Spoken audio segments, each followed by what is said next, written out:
பஞ்சாயத்துக்கலாமா பயந்துட போறேன். தஞ்சையில் மீத்தேனுக்காக நிலங்கள் கையகம். மழை இல்ல, தண்ணி இல்ல, பராமரிக்கிறதுக்கு ஆள் இல்லன்னு அவன் நிலத்தை வித்துட்டு போனா அப்புறம் யார்தான் விவசாயம் பாக்குறது? மீத்தேன் எடுக்கிறதுனா ஏதோ மலத்தேன் எடுக்கிறதுன்னு நினைச்சிட்டு இருக்கீங்களா?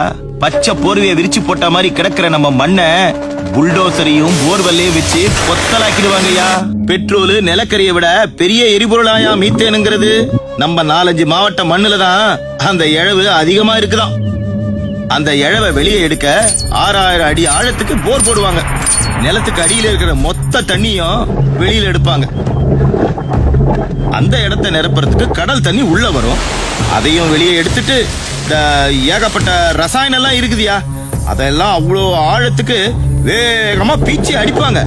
பூமியோட அத்தனை அடுக்கையும் புலந்துகிட்டு போய் அது கீழே பயங்கரமா வெடிக்கும்.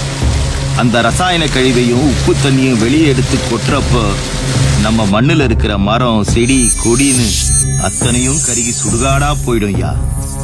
பூமியோட அடுக்கெல்லாம் செதஞ்சு போய் நாம பெருமையா நினைக்கிற பாரம்பரிய கோயில்லாம் சுக்குநூறா நொறுங்கி போயிடும். ஊருக்கே சோறு போடுற நம்ம மண்ணு உப்பளமா மாறி போயிடும்.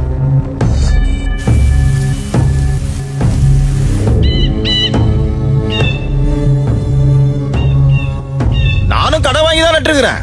அன்னைக்கு அந்த பேங்க் மேனேஜர் நாக்க பிடிக்கிற மாதிரி கேட்டான். அதுக்காக ரியல் எஸ்டேட் காரனுக்கும் ஃபேக்டரி காரனுக்கும் நிலத்தை கொடுத்துட்டு கடன் அடைச்சிட முடியுமா? சோத்துக்கு வேற எதை திங்க போறானுங்களோ.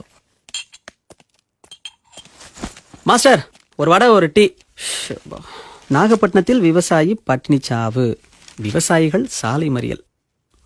ஆமா, இந்த விவசாயிகளுக்கும் வேற வேலை இல்ல, பேப்பர்காரங்களுக்கும் வேற வேலை இல்ல. பட்டினி சாவாம் பட்டினி சாவு. மாசத்துக்கு 20 கிலோ அரிசி தராங்க, அதை வாங்கி திங்க வழி இல்லாம எப்படி சாக முடியும்? சும்மா பரபரப்புக்காக எதையாவது பண்ணிட்டு அப்புறம் பஸ் மறிக்க இறங்கிறாங்க. வெட்டி போய் எதுக்கு சட்டையை பிடிச்சா? உன் சட்டை பிடிச்சாலும் உனக்கு ஒன்னும் பெருசா காயமாயிடல. நாளைக்கே செத்துற மாட்டேன். ஆனா இத்தனை பேர் மத்தியாலும் சட்டை பிடிச்சிட்டேங்கிற அவமானம் இருக்கல்ல, அது உன்னை சாகடிச்சிடும். சாப்பிட வழி இல்லாம சாகிறதுக்கு பேர் பட்னிச்சாவு இல்லடா. 4 பேருக்கு சாப்பாடு போட வழி இல்லாம போச்சேன்னு நினைச்சு சாவுறோம் பாரு, அதான் பட்னிச்சாவு. எங்க சாவுக்கெல்லாம் நீங்க பெரிதாப்பட வேணா, ஆனா பழிச்சு பேசாம இருங்கடா, அது போதும்.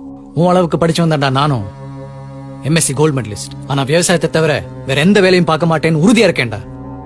காசு கொடுத்த அரிசி கிடைக்குங்கிற திமிருதான்டா உங்களை இப்படி பேச வைக்குது. நேத்து செத்து போன நாகப்பட்டினம் விவசாயிக்கு 15 ஏக்கர் நிலம் இருக்குடா.